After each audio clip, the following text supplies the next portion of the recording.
Épisode 22. Un dividende national versus un revenu de base universel conventionnel. On nous dit parfois qu'un revenu de base universel et le dividende national du crédit social sont essentiellement la même chose. Mais que se passerait-il si ce n'était pas vrai? Selon les propositions du Crédit social du Major C.H. Douglas, à ne pas confondre avec le Crédit social chinois, le dividende national, bien qu'il présente certaines similitudes superficielles avec un revenu de base universel, diffère néanmoins sur un certain nombre de points fondamentaux. Comme le revenu de base universel, le dividende est universellement inclusif. Il concerne chaque citoyen en étant distribué à chacun d'eux. Comme le revenu de base universel, le dividende n'exige ni conditions de travail ni test de ressources. Il est versé sans condition. Notez bien cependant qu'il est certain que toute proposition de revenu de base universel mise en œuvre dans le cadre du Grand Reset ne sera pas inconditionnelle, mais comportera des contraintes intolérables que personne ne devrait accepter. Cependant, il existe trois différences clés entre un revenu de base universel conventionnel et le dividende national. Contrairement au revenu universel de base tel qu'on le conçoit généralement, le dividende n'offre aucune garantie que les revenus des citoyens ne chuteront pas en dessous d'un certain seuil. Le dividende national est indexé sur la productivité et peut augmenter ou diminuer en fonction de l'ampleur de l'écart entre les prix et les revenus. Grand écart, gros dividende. Petit écart, petit dividende. Pas d'écart, pas de dividende. Le dividende pourrait être suffisant ou non pour répondre aux besoins fondamentaux des citoyens. Bien que, dans le cas d'une économie mature et hautement industrialisée, on s'attend à ce que ce soit le cas.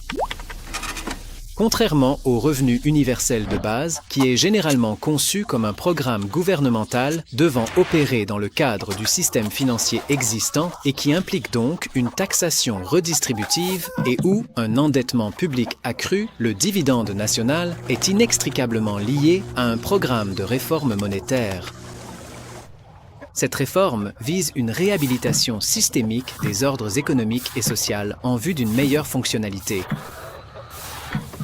Comme nous l'avons vu à plusieurs reprises tout au long de cette série, le Crédit social soutient qu'il existe un écart entre le flux des prix et celui des revenus. Le système financier actuel cherche à combler cet écart en injectant de l'argent supplémentaire sous forme de dette, tandis que le Crédit social propose que cet écart soit comblé plutôt par l'émission de crédit sans dette. Une partie de ce crédit sans dette serait injectée sous forme de dividende. De la même manière qu'une entreprise privée peut distribuer ses bénéfices à ses actionnaires sous forme de dividendes, une nation peut également monétiser son profit macroéconomique et en distribuer l'usufruit à ses citoyens. Le dividende national promet ainsi d'apporter le résultat recherché par la plupart des partisans du revenu de base, à savoir l'abolition de la pauvreté dans la pratique, mais sans pénaliser directement qui que ce soit, ni augmenter la dette publique. Enfin, contrairement à un certain nombre de propositions conventionnelles de revenus de base, le dividende n'est pas lié à l'emploi à plein temps comme politique fixe. Si une économie est physiquement capable de fournir à chacun tous les biens et services nécessaires pour survivre et s'épanouir, sans recourir à la pleine capacité de la main-d'œuvre disponible, alors le montant du dividende n'a pas besoin d'être limité afin de maintenir artificiellement l'incitation positive au travail.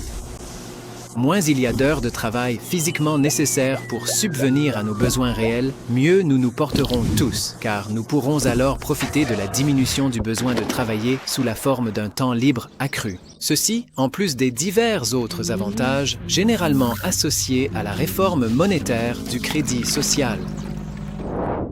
Cette série animée a été sponsorisée par l'Institut Clifford Hughes Douglas pour l'étude et la promotion du crédit social. Pour plus d'informations sur le Crédit social de Douglas, veuillez visiter socred.org ou socialcredit.com.eo.